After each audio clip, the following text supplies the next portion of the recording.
Bonjour à vous. Maintenant, je vais vous démontrer un clip vidéo assez court, dans le fond, comment atteindre les demandes de services actives. Donc, dans le fond, pour aller voir qu'est-ce qui se passe avec ma demande que j'ai préalablement faite. Donc, je vais aller ouvrir tout simplement avec mon lien. Je vais aller directement sur ma page qui va me permettre d'aller voir mes demandes de services actives. Donc, je vais rentrer ici tout simplement mon courrier électronique de l'école, donc très important, de l'école. Lorsque je vais rentrer à l'intérieur, je vais par défaut voir mes demandes qui sont actives. Dans un exemple ici que j'ai besoin d'aller voir, ici, comptoir endommagé mal fixé, je peux cliquer directement à cet endroit-là et je suis en mesure de voir le statut qui est ici, donc c'est en traitement. J'ai un statut en traitement, j'ai la priorité, répondre avant, le demandeur, l'actif, l'emplacement. Et dans un cas où est-ce que j'aurais oublié, lorsque j'ai fait ma demande, d'insérer une pièce jointe pour aider l'ouvrier à venir travailler sur mon problème, mais je peux toujours ici faire le petit plus et d'insérer une pièce jointe.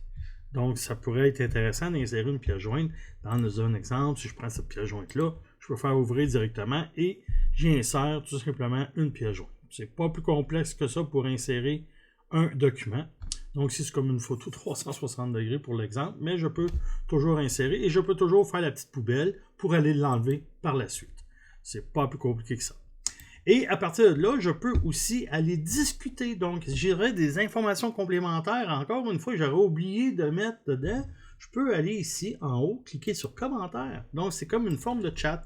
Donc, bonsoir ou bonjour, c'est comme vous voulez. Et tout simplement, j'envoie ça et j'aurais pu écrire de l'information. Et la personne qui a pris en charge ma demande de service pourrait éventuellement me répondre. Tout simplement.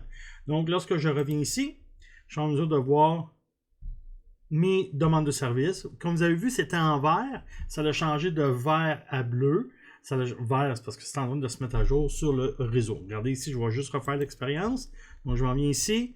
Je vais tout simplement retourner dans le commentaire. Je vais rajouter, tantôt j'ai écrit bonsoir, là, je vais écrire bonjour. Et remarquez, lorsque je peux revenir à détail ici, mais lorsque je fais retour ici, remarquez, c'est en vert. Oups, regardez, c'est en vert. Et là, ça change en bleu. Donc, c'est la mise à jour. Maintenant, la mise à jour est faite.